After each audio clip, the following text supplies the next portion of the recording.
मृत्युपरांत मनुष्य दो मार्गों से स्वर्ग जाता है। उनमें से एक शुक्ल मार्ग है और एक कृष्ण मार्ग है। इस प्रसंग में शुक्ल मार्ग से गए हुए मनुष्यों का वर्णन प्रतिपादित किया गया है। जीवित अवस्था में ही बंधन से छूटने को सदैव मुक्ति कहते हैं, अर्थात जिनको यहाँ ही भगवत प्राप्त हो गई, भगवान में अनन्य भक्ति हो गई, अनन्य प्रेम हो गया, वे यहाँ ही परम संसिद्ध को प्राप्त हो जाते हैं। दूसरे जो साधक किसी सूक्ष्म वासना के कारण ब्रह्मलोक में जाकर क्रमशः ब्रह्मा जी के साथ मुक्त हो जाते हैं, उनकी मुक्ति को क्रम मुक्ति कहते हैं। जो केवल सुख भोगने के लिए ब्रह्मलोक आदि लोकों में जाते हैं, वे फिर लौट कर आते हैं। इसको पुनरावृत्ति कहते हैं। अनावृत्तिमा वृत्तिमम कहने का तात्पर्य है कि अनावृत ज्ञान वाले पुरुष ही अनावृत्ति में जाते हैं और आवृत ज्ञान वाले पुरुष ही आवृत्ति में जाते हैं। जो सांसारिक पदार्थों और भोगों से विमुख होकर परमात्मा के सम्मुख हो गए हैं, वे अनावृत ज्ञान वाले हैं, अर्थात उनका ज्ञान ढका हुआ नहीं है, प्रत्युत जागृत है। इसलिए वे अनावृत्ति के मार्ग में जाते हैं, जहाँ से फिर लौटना नहीं पड़ता। निष्काम भाव होने से उनके मार्ग में प्रकाश अर्थात विवेक की मुख्यता रहती है। सांसारिक पदार्थों और भोगों में आसक्ति, कामना और ममता रखने वाले जो पुरुष अपने स्वरूप से तथा परमात्मा से विमुख हो गए हैं, वे आवृत ज्ञान वाले हैं, अर्थात उनका ज्ञान विवेक ढका हुआ है। इसलिए वे आवृत्ति के मार्ग में जाते हैं, जहाँ से फिर लौटकर जन्म मरण के चक्र में आना पड़ता है। सकाम भाव होने से उनके मार्ग में अंधकार अर्थात अविवेक की मुख्यता रहती है। शुक्ल मार्ग प्रकाश में है, जिनके अंतःकरण में उत्पत्ति विनाशील वस्तुओं का महत्व नहीं है और जिनके उद्देश्य ध्येय में प्रकाश स्वरूप ज्ञान स्वरूप परमात्मा ही है। ऐसे वे परमात्मा की तरफ चलने वाले साधक शुक्ल मार्गी हैं, अर्थात उनका मार्ग प्रकाशमय है। परंतु जो संसार में रचे पचे हैं और जिनका सांसारिक पदार्थों का संग्रह करना और उनसे सुख भोगना ही ध्येय होता है, ऐसे मनुष्य तो घोर अंधकार में हैं ही, पर जो भोग भोगने के उद्देश्य से यहाँ के भोगों से संयम करके यज्ञ तपदान आदि शास्त्र विहित शुभ कर्म करते हैं और मरने के बाद स्वर्ग आदि ऊंची भोग भूमियों में जाते हैं, वे यद्यपि यहाँ के भोगों में आसक्त मनुष्यों से ऊंचे उठे हुए हैं, तो भी आने जाने वाले मार्ग में होने से वे भी अंधकार में ही है। तात्पर्य है कि ऊंचे ऊंचे लोकों में जाने पर भी जन्म मरण के चक्कर में पड़े रहते हैं। कहीं जन्म गए तो मरना बाकी रहता है और कहीं मर गए तो जन्मना बाकी रहता है। ऐसे जन्म मरण के चक्कर में पड़े हुए वे कोहलू के बैल की तरह अनंत काल तक घूमते रहते हैं। इस तरह शुक्ल मार्ग के परिणाम को जानने वाला मनुष्य योगी अर्थात निष्काम हो जाता है, भोगी नहीं, कारण कि वह यहाँ के और परलोक के भोगों से ऊंचा उड़ जाता है, इसलिए वह मोहित नहीं होता।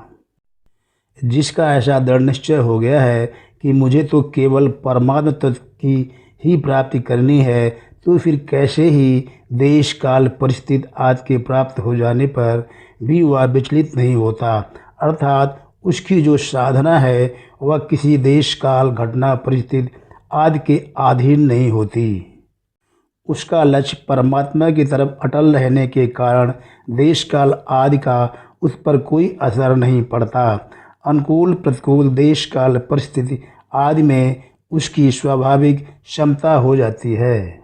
शुक्ल और कृष्ण इन दोनों मार्गों का संबंध जगत के सभी चर अचर प्राणियों के साथ है।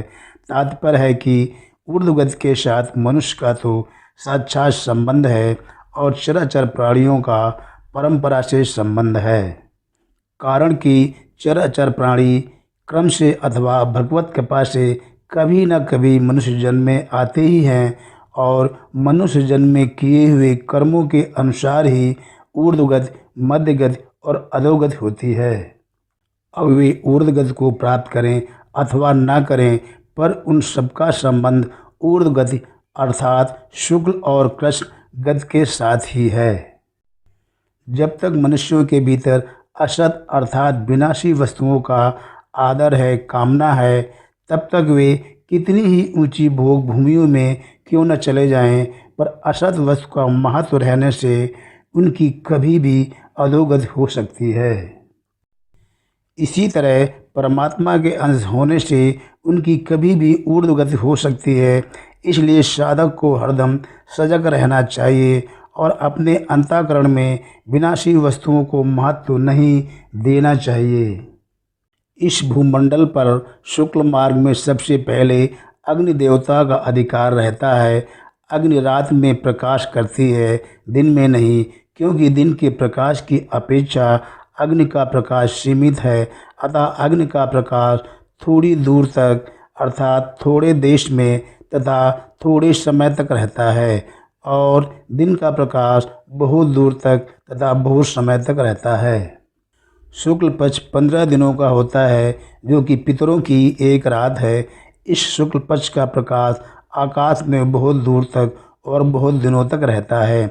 इसी तरह से जब सूर्य भगवान उत्तर की तरफ चलते हैं तब उसको उत्तरायण कहते हैं, जिसमें दिन का समय बढ़ता है। वह उत्तरायण 6 महीनों का होता है, जो कि देवताओं का एक दिन है। उस उत्तरायण का प्रकाश बहुत दूर तक और बहुत समय तक रहता है।